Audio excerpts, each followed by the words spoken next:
여러분, 어저께 제가 신문 기사를 보고 참 재미있었습니다.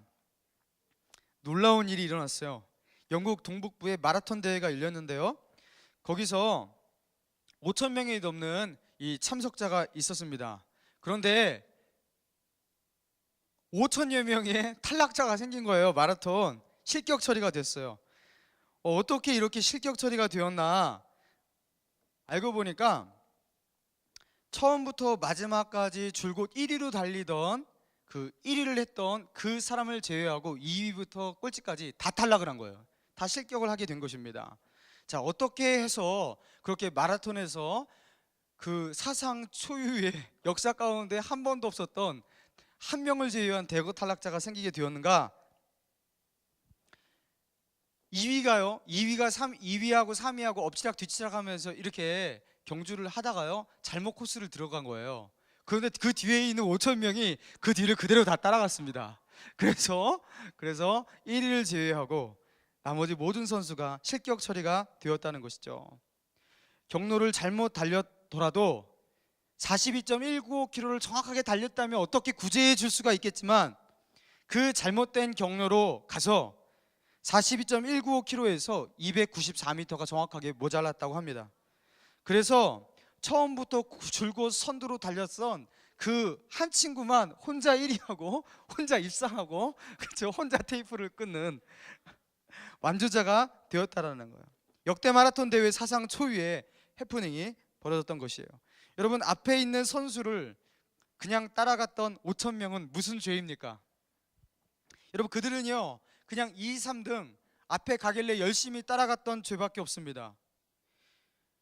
그런데 문제가 무엇이냐면 정확한 경로를 인지하지 못하고, 그렇죠? 그 코스가 무엇인지 정확하게 인지하지 못하고 앞선 사람이 잘 달리겠거니 하면서 그 뒤를 따라갔기 때문에 이런 사태가 벌어졌던 것이죠.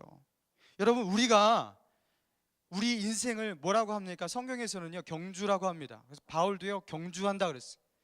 여러분, 우리가 이렇게 경주하며 달려갈 때에 어떤 기준을 따라 삼아서, 어떤 기준을 나의 기준으로 삼아서 달려가야 하는가? 여러분, 삶의 기준이 무엇인가? 여러분, 그것이 참 중요하다는 거예요. 우리의 삶의 판단과 분별과 선택의 기준으로 단지 내 앞에서 누군가가 달리고 있으니까 저 나보다 조금 앞서간 그 사람을 따라가면 나도 앞서갈 수 있겠거니, 그렇죠? 어떻게 되겠거니, 여러분, 이런 식으로 달렸다가는요 초유의 사태가 정말 벌어진다는 거예요. 마지막 날, 그렇죠? 다른 사람 딸리던 그 길로 달렸으니까 그죠, 평균 이상은 받겠지 했던 그것이 전혀 그렇지 못하는 그냥 실격 처리될 수도 있다는 것이에요. 여러분, 2, 3등 믿고 달려가면 안 되는 거예요. 심지어 1등도 믿으면 안 된다는 것이에요. 처음부터 끝까지 모두가 잘못될 수 있어요. 모두가. 여러분, 그것을 누가 보여줬습니까? 세계 제2차 대전이 벌어졌을 때, 그렇죠? 그 히틀러의 그 지도와 그 휘하 아래서 안정감을 누리면서, 그렇죠? 그 영도자 히틀러를 따라서 유대인들을 학살하며 2차 대전을 일으켰던 그 독일인들, 여러분, 그들이요 유태인들을 그렇게 많이 학살하고 500만 명을 죽였다고 하나요?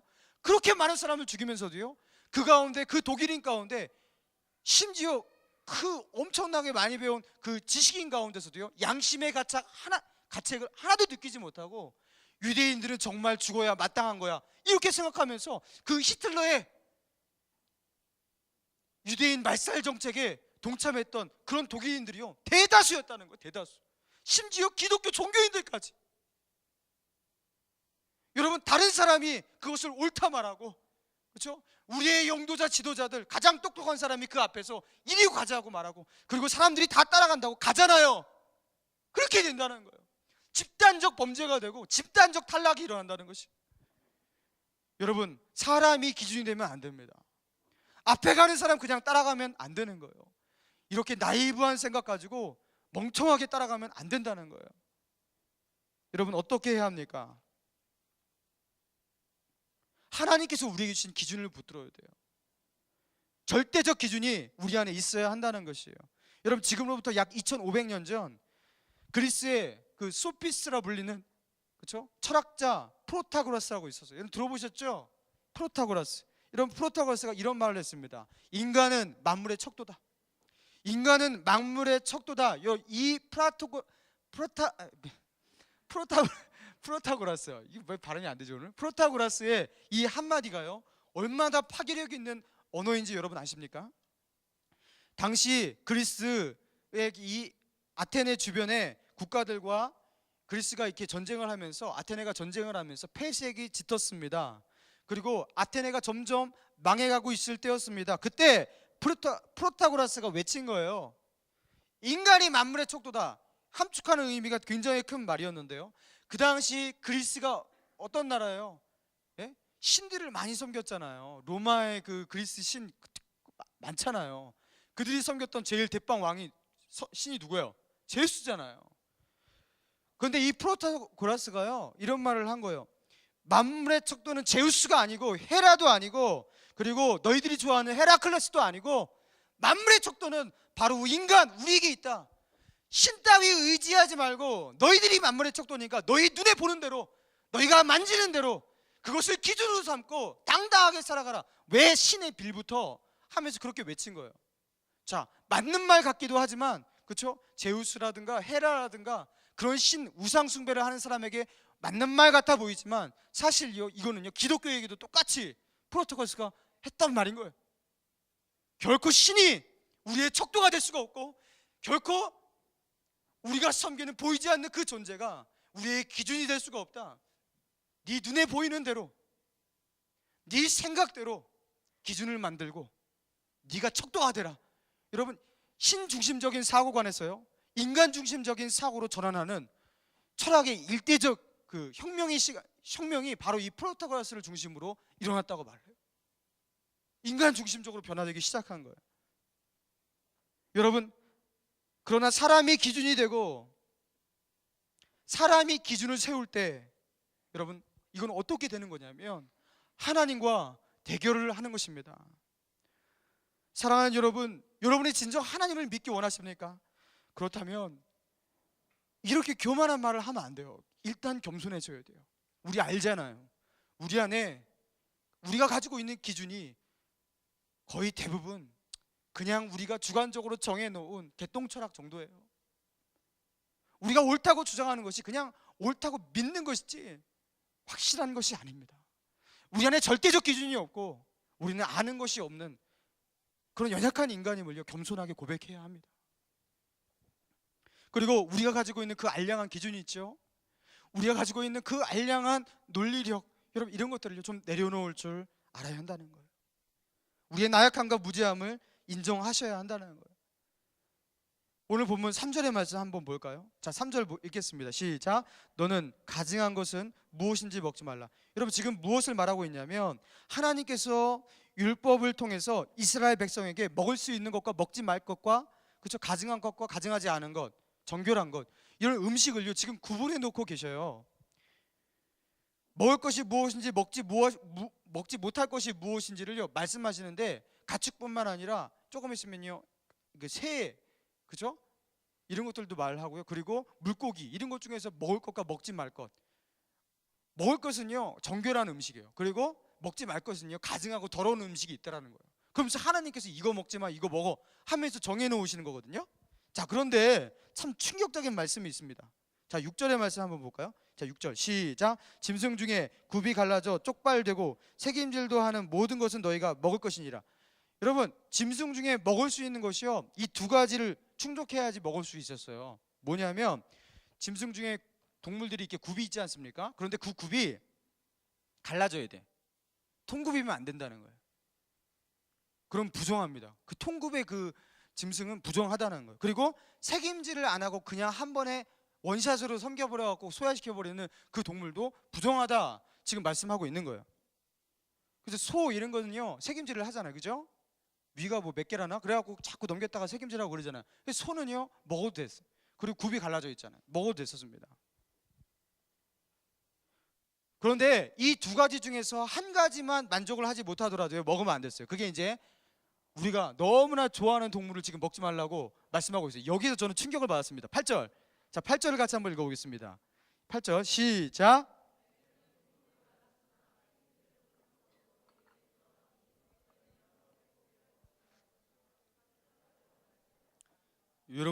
여러분은요 얼마나 많은 죄악들을 지셨습니까? 돼지는 굽이 갈라졌어요.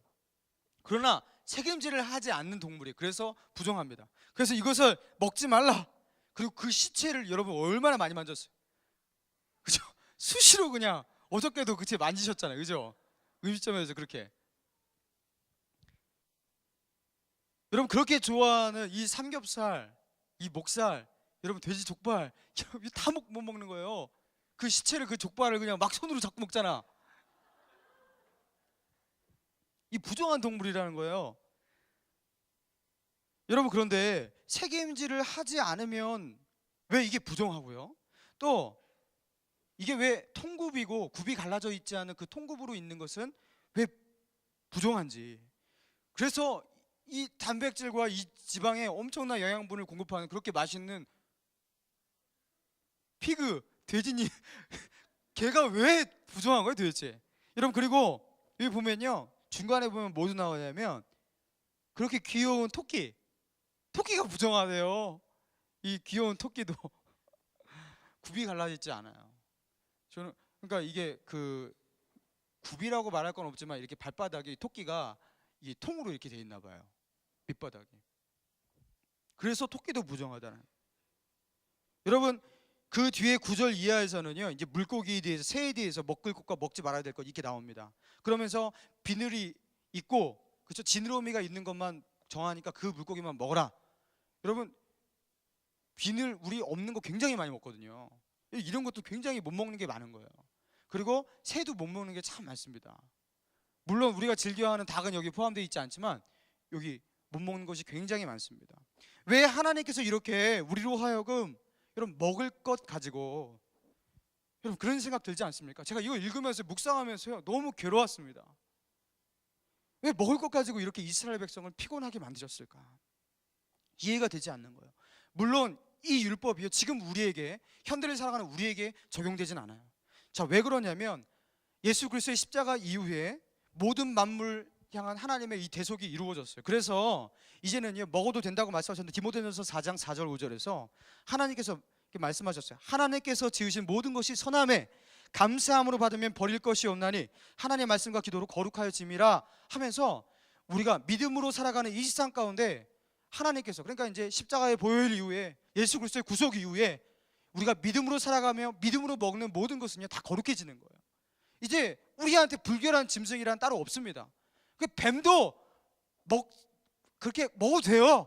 먹어도 되는 거예요. 이제 먹어도 돼요.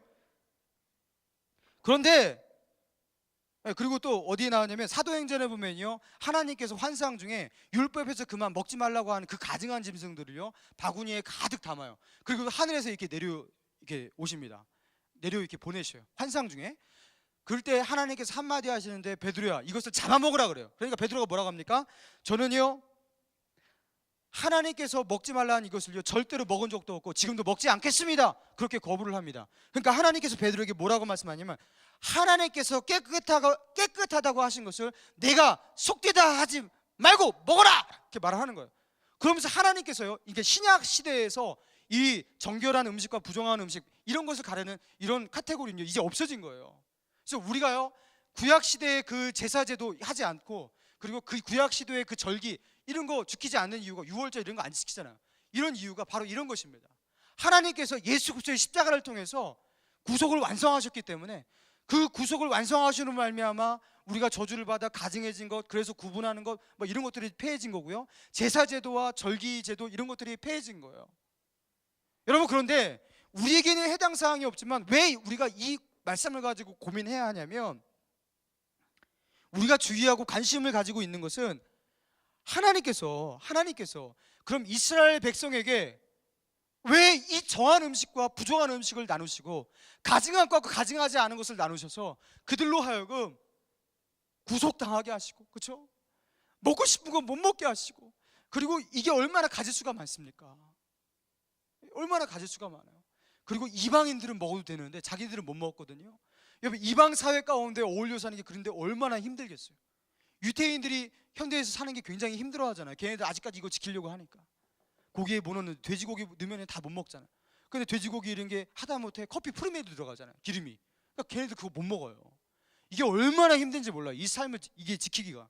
여러분, 그런데 왜 하나님은요, 당신이 사랑한다 하시는 당신의 백성들에게 왜 이 어려운 계명을 주셔서 그들로 하여금 이렇게 피곤하게 만들고, 그렇죠? 왜 가증한 것과 이런 것들을 나누시냐는 거예요. 그리고 가증한 것과 가증하지 않은 것을 나누시는 그 기준은 도대체 뭐냐는 거예요. 제가 너무 답답했어요. 설교 준비하는데 너무 마음이 답답하더라고요. 그래서요, 금요일, 아니 목요일이구나, 아니 너 어저께구나 어저께 이렇게 저녁에 이렇게 기도를 하는데 너무 답답한 거예요, 마음이. 기도를 했어요. 하나님, 그 저녁에는 확신만을 했고요, 오후 한 4시쯤에 혼자서 기도를 하는데, 하나님, 이해를 나는 못하겠습니다. 당신이 사랑하시는 이 백성들에게 왜 이런, 이게 꼭 가증해야 될 이유도 없는데 그걸 왜 가증하다고 정하셔서 이렇게 구속당하게 만드시는 것입니까? 제가 따져 물었어요.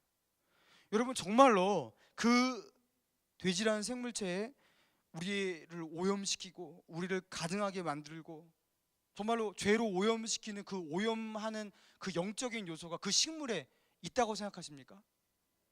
이거 그런 게 아니잖아요. 그것이 그 생물체에 내재된 것이 아니라고요. 그런데 왜 하나님께서 그것을 가증하다 그렇게 정하시냐는 것이죠. 그때요, 하나님께서 주신 깨달음이 있었어요. 무엇이냐면, 내가 정했다요, 그냥.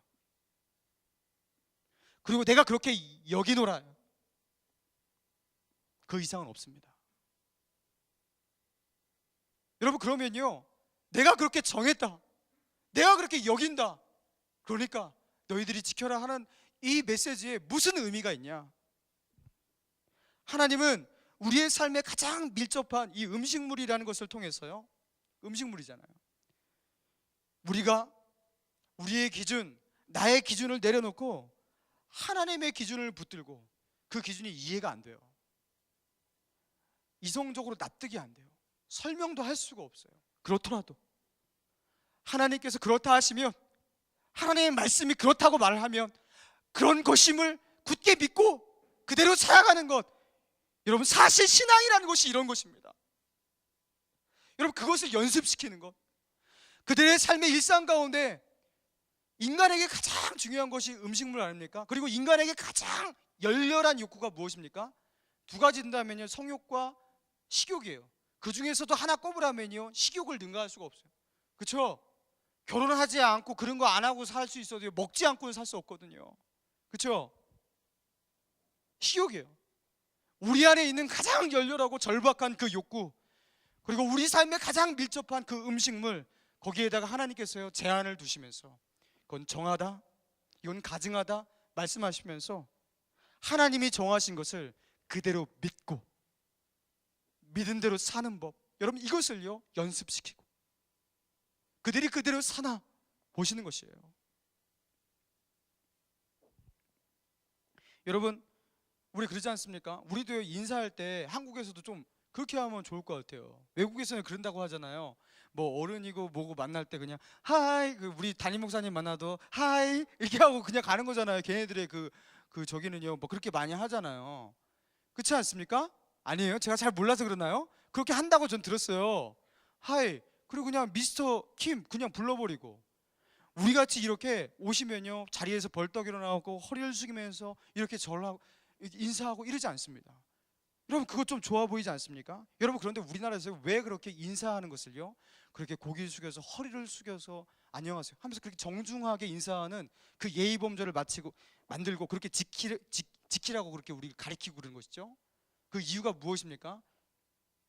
꼭 그렇게만 해야 되는, 인사를 해야 될 때 허리를 숙이지 아니하면 치명적으로 우리가 뭔가 손해를 보게 되는 뭔가 이유가 거기 있냐고요. 예의라는 것에는 특별한 뭔가 의미가 있는 게 아닙니다. 거기에 절박한, 거기에 그 실체적인 이유가 있는 게 아니에요. 다른 게 아니에요. 그것을 통해서 어떠한 메시지를 전달하는 것이죠. 뭔 메시지입니까? 어른을 공경하라는 거예요. 손 윗사람을요 공경하라는 거예요. 그 메시지를 우리 가슴 가운데 인사할 때마다 맨날 새기는 거예요. 그래서 그런 형식을 만들어 놓은 거예요. 그렇지 않습니까? 인사 그냥 어떻게 하면 어때요? 사실은 그렇죠? 외국 사람 같이 그렇게 인사하면 어떠냐고요. 그렇지만 우리나라에서는요 윗사람을 그렇게 공경하고 그렇죠? 그렇게 하라는 것을요, 자기 인사를 통해서 그렇게 만들어 놓은 거예요. 똑같습니다. 하나님도 이렇게 왜 이렇게 정해주셨냐고 묻는다면 그것을 꼭 안 먹어야 돼. 어떤 이유가 있냐고. 돼지 안에 우리가 그것을 먹으면 큰일 나는 어떤 바이러스가 있고 기생충이 있냐고. 물론 그렇게 주장하시는 분도 있어요. 그 당시 어떤 의학적 수준이라든가 그리고 생물학 이런 것들이 발달되지 않았어요. 이 돼지 안에 발생하는 뭐 기생충이라든가 이런 것들을 어떻게 우리가 대처를 하고 이런 것들이 없는 거예요. 그래갖고 그것을 먹지 말라, 그래서 그랬다, 그래서 어떤 음식 이런 거 먹지 말라고 했는데 이런 것도 그런 이유에서다, 이렇게 하시는 분도 있어요. 그게 아예 그 논리적이지 않고 그게 설득력이 없는 게 아닙니다. 물론 그런 것도 있어요. 그러나 그것보다 훨씬 앞선 것은 우리 잘 먹고 있잖아요. 그죠? 잘 먹고 있잖아요. 그것보다 훨씬 앞선 것은 바로 이것입니다. 하나님이 정하셨으니까 지키라는 거예요. 다른 게 없어요. 하나님은 우리가 먹는 것을 얼마나 좋아하는지 아시기 때문에, 그래서 먹는 것보다 하나님을 더 숭상할 수 있다는 것, 그것도 아시기 때문에 인간의 가장 큰 말초적 욕구를 제어하면서 하나님을 경외하고 그 가운데 하나님을 신앙하며 하나님을 선택하는 것, 여러분 그것을 원하셨다는 거예요. 사랑하는 여러분, 신앙이란 무엇입니까? 절대자의 척도, 살아계신 하나님의 그 척도와 그 기준이 내 안에 하나님이 정하신 그것을 내 것으로 받아들이겠습니다. 여러분, 이게 신앙입니다. 그동안 내가 믿고 의지했던 모든 기준, 내가 붙들었던 그 가치의 기준, 가치의 척도들, 그것이 하나님 말씀 앞에서 부서지는 것, 여러분 부서지는 것이 신앙이에요. 여러분, 설교 듣고 목사님이 내가 생각했던 그것을요 맞다고 하셨어, 은혜 받았어. 여러분, 물론 그것이 은혜가 될 때도 있어요. 그렇지만 그것은 얕은 은혜입니다. 정말 깊은 은혜고, 하나님께서 원하시는 그 은혜는 무엇입니까? 하나님의 말씀 앞에서 내가 그동안 믿고 따라왔고 옳다고 추정했던 그것이 산산이 부서져서 하나님의 기준이 내 것이 되는 순간 내가 부서지는 거, 여러분 그게 은혜인 줄로 믿습니다. 여러분, 회개하는 거예요. 가장 큰 은혜는요, 회개하는 것이에요. 신앙은 척도가 바뀌는 거예요. 다시 한번 따라해 보실까요? 신앙은 척도가 바뀌는 것이다. 신앙은 기준이 바뀌는 것이다. 여러분, 창세기 22장에 보면요, 하나님께서 어느 날 아브라함을 부르십니다. 부르셔서 하나님께서 기가 막 정말로 이해할 수가 없는 넌센스 같은 명령을 아브라함에게 하시는데요, 그것이 무엇입니까? 다 아시는 내용이에요. 네 사랑하는 내 독자, 내 아들, 하나밖에 없는 너의 아들 이삭을 내게 바치라. 그것도 100세에 낳은 그 아들을 바치라. 여러분, 하나님의 이 요구와 이 명령, 근데 그것을 어떻게 바치라고 했어요? 번제로 바치라고 했어요. 번제가 뭔지 아시죠? 그냥 불태워버리는 거예요. 불태우는 거예요. 각을 떠갖고 내장 끄집어내고 불태워서 바치는 게 번제입니다. 통째로. 이 번제로 사람을 바치라고 명령하시는 이 하나님의 명령, 여러분 이걸 감당할 수가 있습니까? 그것도요, 네가 미워하는 저 원수의 종족의 그 족장 외아들을 잡아갖고 바치라, 이러면 좀 이해하겠어요. 자기 아들을 바치라, 이게 말이 됩니까? 이게 사람한테 이게 명령할, 이게 시킬 일이에요 이게? 상식적인 생각으로 이해할 수가 없는 것이에요. 여러분, 그런데 때로는 하나님께서 이렇게 이해할 수 없는 것을 명령하시고 요구하실 때가 있다는 거예요. 왜입니까? 이것도 똑같아요. 너의 척도를 버리고 너의 기준을 버리고 내가 말하는 것을 기준으로 삼을 수가 있느냐, 이렇게 요구하시는 거예요. 하나님이 주시는 말씀, 그것을 나의 기준으로 삼고 내가 옳다고 생각하며 내가 옳다고 주장하며 내가 믿고 붙들고 살아왔던 그 모든 것, 내 인생을 걸고 살아왔던 그것일지라도, 내가 그것을 너무나 좋아하는 것일지라도 하나님의 말씀 앞에서 그것을 내어놓고 포기할 수 있냐, 여러분 이게 신앙인 거예요. 하나님께서 이것을 요구하신다는 거예요. 여러분, 에덴 동산은 중앙에 심겨져 갖고요, 하나님께서 아담과 하와에게 금하신 나무의 이름이 무엇이었습니까? 그 나무의 이름이 무엇이었어요? 선악을 알게 하는 나무예요. 정확하게 선악을 알게 하는 나무예요. 그런데 말 그대로 선악을 알게 하는 나무예요. 여러분, 그런데 선과 악이 무엇인지 알게 돼요. 그 나무를 먹으면. 여러분, 그러면요, 이 나무가 참 좋은 것 아닙니까? 선과 악을 그럼 알아야지 몰라야 돼요? 그렇죠? 선악을 모르면 안 되잖아요. 알아야 되잖아요. 뭐가 선이고 뭐가 악인지를 알아야지 선하게 살 거 아니에요. 그런데 하나님께서요, 왜 선악을 알게 하는 그 나무를 먹지 말게 하셨을까? 이 나무는요, 선악을 아는 기준이 하나님에게 있는데 선악을 알게 하는 기준을 자기 인간으로 삼게 하는 나무인 거예요. 네가 그 나무를 먹을 때 그 나무를 먹는 것은 이런 상징적인 의미가 있다는 거예요.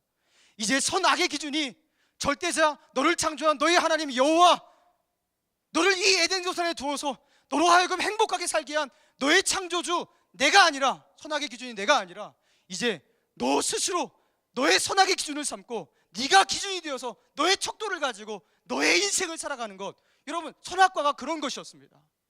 여러분, 그래서요, 하나님께서 뭐라고 하셨어요? 그 나무의 열매를 먹지 말라. 그리하면 어떻게 된다고? 정령 죽으리라. 여러분, 우리의 기준을 붙들고 우리의 기준으로 하나님의 기준을 밀쳐내면요, 그게 죽는 것이에요. 사는 것은 무엇입니까? 하나님의 그 기준을요, 나의 기준으로 붙드는 것이 사는 것인 줄로 믿습니다. 여호와 하나님께서 가라사대, 보라, 이 사람이 선악을 아는 일에 우리와 같이, 우리 중 하나같이 되었으니 얘네들 내어 쫓으자. 그렇게 말씀하시는 거예요. 마치 하나님과 같이. 선악의 기준은요, 하나님밖에 없는데 하나님의 반열에 올라서서 자기가 선악의 기준을 만들어버리는 거예요. 무엇이 좋다, 무엇은 그르다. 여러분, 이것이 인간의 자기중심성이고 인간의 죄악 아닙니까? 그렇죠? 여러분, 이것이 죄악인 거예요. 그래서 그들이 에덴 동산에서 내어 쫓긴 거예요. 여러분, 제가 그림 하나 보여드리겠습니다. 하나 보여주세요. 자, 보시죠. 여러분, 어디에 집중하시냐면요,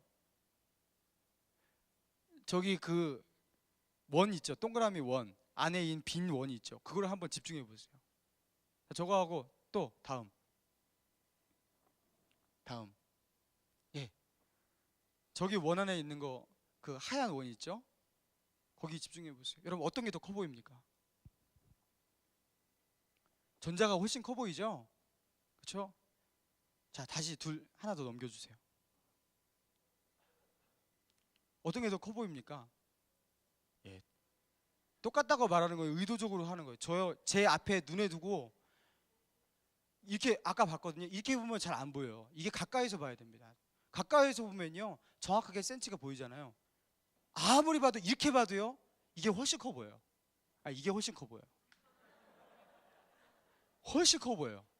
이따가 제가 종이 드릴게요. 여기서 보면 잘 몰라요. 멀리서 보면 훨씬 커 보입니다.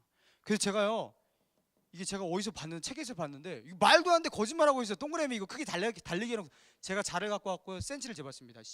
센치를 재봤더니만 1.25mm예요. 이게 1.25mm예요. 그래서 이거는 1mm 정도 되겠다 하면서 센치를 재봤거든요. 세상에 1.25mm 똑같아요. 말도 안 돼. 계속 재봤어요. 1.25mm 똑같은 거예요.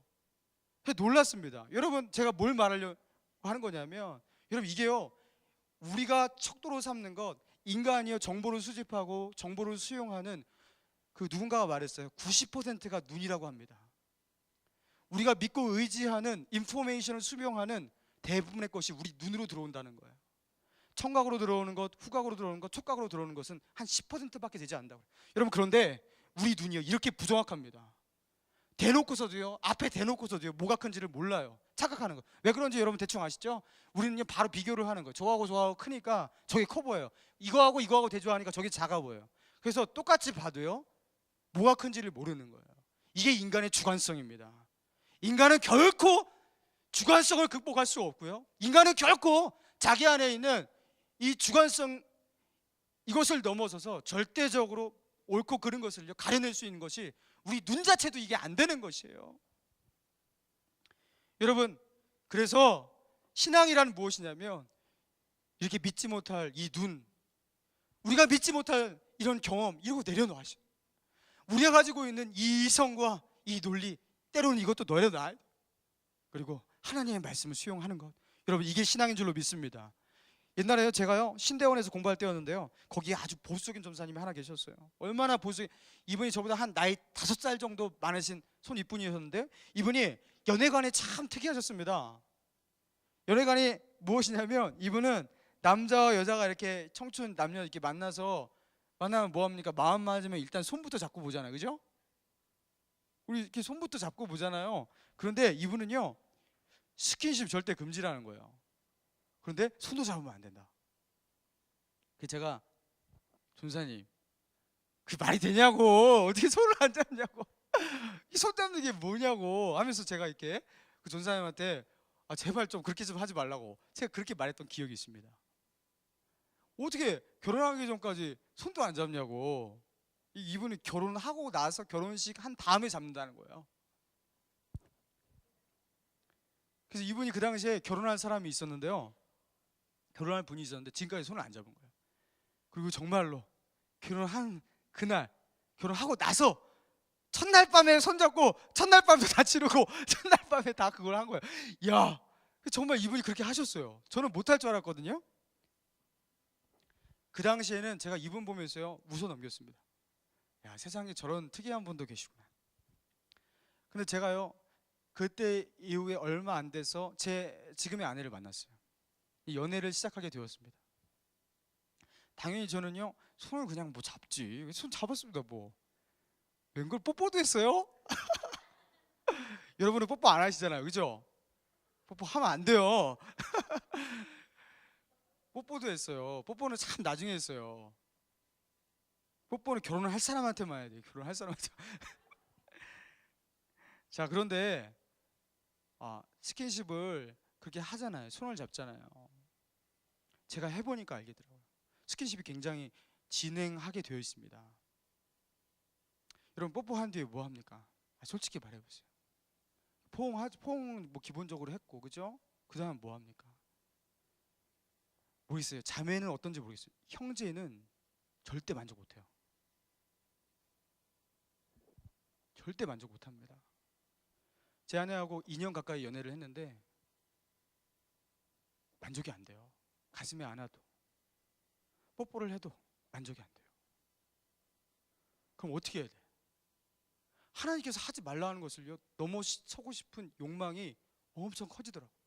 제가 그것을 제 안에 드는 것을 엄청 많이 경험했어요. 이걸 어떻게 해야 되나? 내가 전도사인데 내가 왜 이러지? 엄청 고민을 했습니다.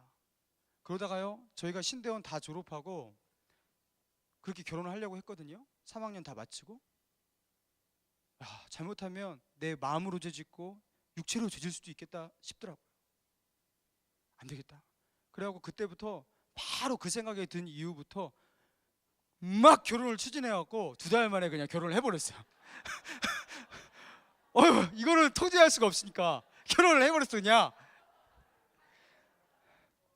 뭐 장모님하고 장인어른한테는 전도사는 빨리 결혼해야 된다고 성직자이기 때문에 이렇게 말을 했지만 속마음은 죄짓겠습니다. 이거 도대체 이거 안 되겠습니다. 죄질 수는 없잖아요. 그러면서 그거를 추진했어요. 여러분, 그리고요, 제 아내하고 저하고 공감하면서 말했습니다. 그때 그분의 말 얼토당토하게 들렸는데 진짜 맞다. 잊을 수 없어요. 자매분들 뭐 포옹만 하면 괜찮다고, 형제는 절대 괜찮지 않습니다. 뭐 어깨 하나 내주면 괜찮다고요? 형제는 결코 만족하지 않습니다. 형제는요, 절대 만족함이 없어요. 훨씬 더 강렬해집니다. 그걸 알고나 그렇게 하셔요. 여러분, 그래서요, 선을 지키는 거 굉장히 중요합니다. 저도 그걸 진작 알았다면 그 전도사님과 같이 그렇게 멋있게 결혼했을 텐데 그렇지 못했어요. 여러분, 그래서요, 이미 잡으신 분 어떻게 하겠습니까? 그렇죠? 이미 뽀뽀하시고 어떻게 하겠습니까? 단호해지셔야 됩니다. 그리고 불신자 지체하고 이렇게 만나서 연애하시는 분도 더러 있으신 것 같아요. 여러분, 지키는 거 굉장히 힘드셔요. 어떻게 하시려고 합니까? 여러분, 기준을 붙드셔야 돼요. 진지하게 하나님께 기도하면서 고민하시기 바랍니다. 여러분, 예수 믿는 믿음으로 사는 건 여러분 참 어렵습니다. 그리고 주일 성수도 참 어려워요. 주일 성수 안 하고 한 번, 두 번 이렇게 빠지잖아요. 이런 빠지는 게 신앙에 한 번 맛이 들리잖아요. 그 다음 빠지는 것은 너무 쉬워집니다. 그렇죠? 그럼 걸핏하면 빠져요. 그래서 처음 빠질 때 제가 콱 붙들어요. 너 그렇게 하면 되냐 하면서 하는데 그때 이후에 2번, 3번 빠지잖아요. 그 사람은 통제할 수가 없어요. 이미 넘어선 거예요. 여러분, 신앙 회복하는 거 정말 어렵습니다. 한번 무너뜨린 그 기준 다시 붙들고 나의 기준으로 붙들고 사는 거 정말 어렵습니다. 처음에 넘어서지 않고 목숨을 걸고 사수하고 붙들으셔야 돼요. 견고하게 서서 견고한 심지를 가지고 사수하셔야 돼요. 여러분, 그게 신앙인 거예요. 여러분, 우리나라에서 기독교 왜 술을 금하냐고요? 다른 나라에서 독일이나 미국에서든 좀 이렇게 좀 아량 있게 여러분 이렇게 허용하는 국가도 있다고 하는데 우리나라에서는 왜 그렇게 허용하냐고요? 여러분, 여러분의 선조들, 여러분보다 먼저 예수 믿은 그 믿음의 우리의 신앙의 선배들이요, 바보 멍청이가 아닙니다. 신앙을 그 술 허용해 봤어요. 담배 피는 것 허용해 봤어요. 다 망가지더라는 거예요. 우리의 절제력으로 어느 정도 하고 그냥 그치고 이게 안 되더라는 거예요. 그리고 기독교인과 불신자들 사이에 그 구분이요, 애매모호해져. 그냥 다 혼합해 버리더라는 거예요. 그냥 어울려 버리고 그대로 가더라는 거예요. 그러면서 교회에 있는 목사님들과 우리의 그 선배들이요 모여서 이거 가지고서 의논하고 고민하고 그 선교사님들이 어떻게 할고 했던 거예요. 그리고서 한 게 무엇이냐면, 그래, 우리 술과 담배를 금하자. 그리고 이것을 한국교회 전통으로 만들자. 그리고 술에 대해서는요, 담배는 옛날에 구약시대에 이 담배가 없었잖아요. 그렇죠? 이게 아메리카 정복하면서 담배가 생긴 거잖아요. 그 당시에 담배는 없으니까 담배에 대한 말은 없지만 술에 대한 말은 굉장히 많습니다. 여러분, 착각하지 마세요. 술 없다고요? 잠언해 보세요. 쳐다보지도 말라고 그랬어요. 독주를 쳐다보지도 말고 술에 잠기지도 말고 이것은 분별력을 흐리게 하기 때문에 그것을 마시지도 말고 즐기지도 말라, 그렇게 말했습니다. 그리고 왕, 이런 사람은 술을 멀리할 것이요, 이런 말을 했습니다. 그리고 대표적으로 나시리는요, 포도나무의 소산조차도 먹지 말라고 그랬어요. 그 당시에 대부분의 술이 포도주였으니까. 여러분, 거룩하게 살기 위한 사람은요, 포도나무 근처에도 가지 않는 거예요. 그렇도록 이렇게 절제하는 것이 그 당시 이 성경의 그 적이에요.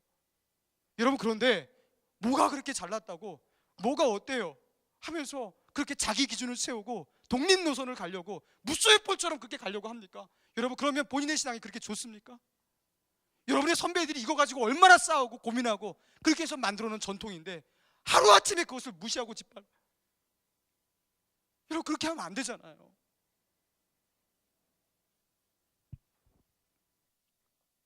하나님이 주신 기준으로 알고, 그리고 여러분의 신앙의 선배들이 이걸 가지고 얼마나 싸우며 기도하면서 내린 그 결정인 줄 알고 그 전통을, 그 좋은 전통을 지켜내보시기 바랍니다. 힘들죠? 제가 힘든 거 다 압니다. 술 안 마시고 같이 어울리기 힘들죠? 어렵죠? 해보십시오. 할 수 있습니다. 그러면서도 전도할 수 있고요, 그러면서도 빛이 될 수 있고요, 그리고 그들보다 더 행복하게 즐길 수도 있습니다. 해보시라는 거예요. 사드락과 메삭과 아벤느고가요, 금신상에 한 번만 절하면 살 수 있었습니다. 느부갈네살랑이 다시 한번 불러서 그 수제인 사드락과 메삭과 아벤느고가 하여금 내가 양강나팔을 불고 온갖 악기를 동원해서 크게 불 때에 지금이라도 한 번만 절하면 내가 너희를 살려주겠다, 그렇게 말했습니다. 그런데 사드락과 메삭과 아벤느고가 어떻게 했습니까? 그 금신상에 절하는 것을요 거부했습니다. 한 번만 해도 되는데. 그 당시 바벨론에 있는 모든 공관들과 모든 관리들이 다 그 앞에 절했고, 절하지 않은 사람은 단 3명밖에 없는데, 그 당시 거기에 있는 유대인들도 많이 배도하고 그 가운데 절도 했는데, 그런데 뭐가 잘났다고 그 가운데서 절하지 않고 목숨을 걸고 뻣뻣하게 서 있었던 것이에요. 무엇 때문입니까? 10계명에서 1계명과 2계명에서 내가 다른 신을 섬기지 말라, 2계명에서 다른 우상을 만들지도 말고 그것에 절하지 말라, 그 계명을 붙들고 그 기준 때문에 목숨을 걸어버린 거예요. 그리고 그 유명한 말 있지 않습니까? 그리 아니하실지라도 내가 그렇게 할 수 없습니다. 죽으면 죽으리다. 여러분, 그런 마음으로 한 거예요. 여러분, 하나님께서 하지 말라 하신 것, 하나님께서 금하신 것, 견고한 심지를 가지고 지켜내는 저와 여러분 되길 바랍니다. 이 당시 하나님께서 먹지 말라 하셨다는 것, 여러분, 그것을 통해서 하나님께서 정말 진정으로 의도하셨던 것은 무엇이에요? 우리의 가치 기준과 판단 기준, 선악의 기준, 그 모든 것이 하나님의 말씀에 있어야 한다는 것이에요. 사랑하는 여러분, 다시 말씀을 펴서 붙드십시오. 여러분이 잃어버렸던 그 신앙의 기준, 다시 기본으로 돌아가십시오. 이번에 세일의 특세합니다. 여러분 얼마나 기도하고 계십니까? 성경에서는요 그렇게 새벽 예배에 대해서 많이 나오고, 특별히 우리 예수님도요 항상 새벽 미명에 깨어서 기도하시면서 아침에 기도로 하루를 시작하셨어요. 여러분 그러면서 이 설교는요 너무나 많이 들으셨을 거예요. 여러분 그런데 이 기준을요 왜 붙들지 않고 왜 곧장 아무 생각 없이 그 세상으로 달려나가십니까? 여러분 저는요 여러분에게 도전하고 싶어요. 이번에 세일의 특별 새벽 부흥에 3주간 있습니다. 힘들어요. 그렇지만 좀 결단 좀 합시다. 하고 도전 좀 해봅시다. 맞아요. 기도해보는 거예요. 기도해보는. 여러분 기도를요 해봐야지 늘어요. 응답받아요.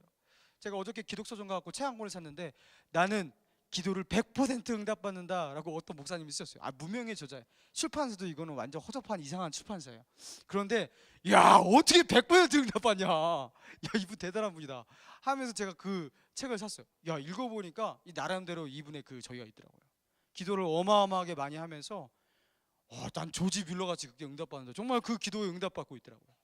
여러분 이렇게 기도에 응답받으면서 정말 하나님의 그 전지전능하신 그 능력 가운데 힘입어서 당당하게 세상 살아가는 사람 여러분 구석구석에 많습니다. 여러분 그런데 우리는요 그 신앙의 기본을 붙들지 않고 그냥 놓치고 살아가는 거예요. 그렇게 기도하라 말해도 기도하지 않는 거예요. 말씀을 뭐라 아무리 말해도 말씀을 안 보는 거예요. 여러분 다시 붙드시기 바랍니다. 견고한 심지를 가지고 다시 계획 세우세요.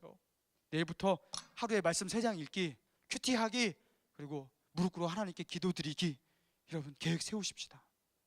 그러면서 기본으로 돌아갈 때 하나님께서 우리에게 주신 그 기준 붙들 때 저와 여러분이 승리할 줄로 믿습니다.